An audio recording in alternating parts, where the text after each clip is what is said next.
I remember the text hitting my phone like a stone in a still pond. The ping was soft, almost polite, but the words inside were anything but.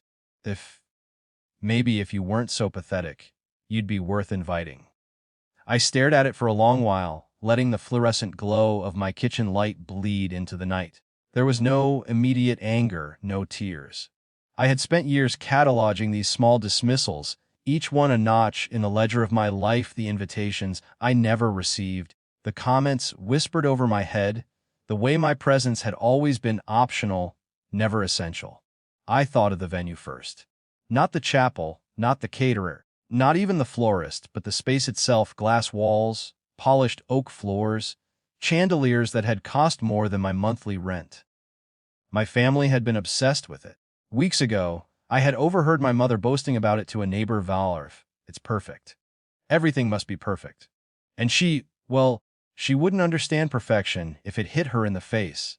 I smiled then, not a triumphant smile, the kind movies try to sell you, but a small, calm, internally anchored one. The kind that comes when you realize you hold more power than anyone thought, and they've just provided you the tools without realizing it. 2. The next morning, I called the venue. My voice was calm, professional, almost invisible. I asked to cancel the reservation. No dramatics, no lingering threats, just the precise communication necessary for the contract to unwind. The woman on the other end read the policy aloud.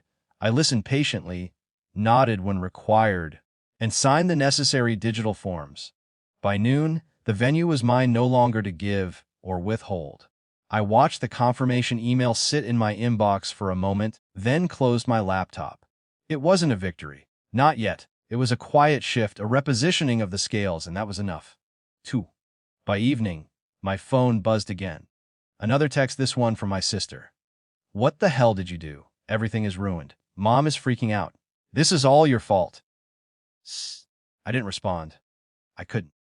The words would have been pointless.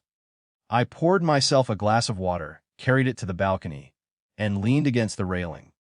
Below, the streets glimmered with the city's scattered neon lights, traffic humming faintly like a pulse I couldn't feel but could observe. I had imagined this view many times, not like a vengeful overseer but as a detached witness. The planners calling vendors, the last-minute cancellations, my mother's carefully curated sense of control collapsing into frantic apologies and rearrangements. I could almost see my sister pacing, phone glued to her hand, trying to salvage a wedding she had convinced herself would reflect perfection. I remembered sitting in my childhood bedroom, staring at the walls my mother had painted pale yellow to lift the spirits, and feeling invisible in a room meant to celebrate life. The small dismissals, the casual humiliations, the constant reminders that I existed, but only as an optional prop. Every snub, every glare, every text like the one that had arrived last night, they were all part of a pattern, and patterns can be interrupted. That evening, I realized that the interruption didn't need noise or confrontation. It didn't need shouts or tears or dramatic confessions. It only needed absence where they expected presence, withdrawal where they had relied on me.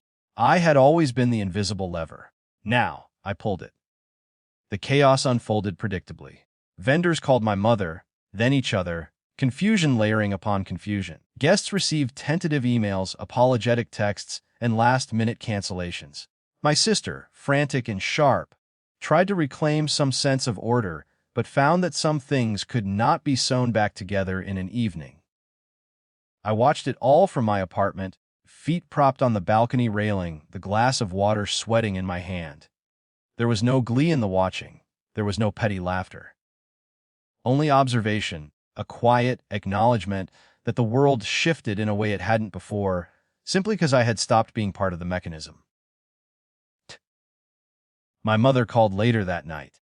I let it ring. She left a message, hers tight, anxious. Not begging, not pleading.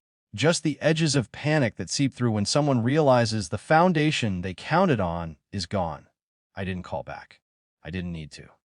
Instead, I leaned against the balcony, letting the city sound and the night air press against me. I thought of every time I had accommodated, smoothed over, or excuse the family's behavior. And I thought, for the first time in years, about what it meant to choose where my energy went and where it didn't. I didn't feel triumphant. I didn't feel vindictive. I felt, most clearly, calm. There was a subtle empowerment in realizing that absence, too, can command authority. That sometimes the quietest moves are the ones that unbalance the most rigid structures. The wedding did not recover that weekend. By the following Monday, my mother had scrambled new arrangements, some vendors lost entirely, some friends confused and irritated. My sister stopped texting, probably exhausted from trying to repair what couldn't be repaired. And I remained where I had been all along, physically removed but psychologically centered. I poured another glass of water and watched the sun rise over the city skyline. The streets below were moving again. Delivery trucks, early commuters, the first sparks of ordinary life. My own life, once so easy to overlook, was suddenly present in its own right. I didn't need the family to recognize it. I didn't need the apology, the acknowledgement, or even the confrontation. I had withdrawn, and in doing so, had reclaimed something far more fragile and far more sustaining than control over a single event, my agency. Later, I thought about what dream wedding really meant to them. Perfect photographs, perfect arrangements, perfect smiles. A structure built on appearances, dependent on everyone playing their preordained roles. And somewhere inside, I realized they had relied on me to hold the background, the silent compliance, the invisible labor that made perfection possible. Take away the background, and the foreground collapses. I took another sip of water and closed my eyes for a moment, listening. There was no sound of triumph in the city below, no one cheering my subtle coup. Just the quiet, undeniable shift of control. Just the fact that absence can speak louder than presence.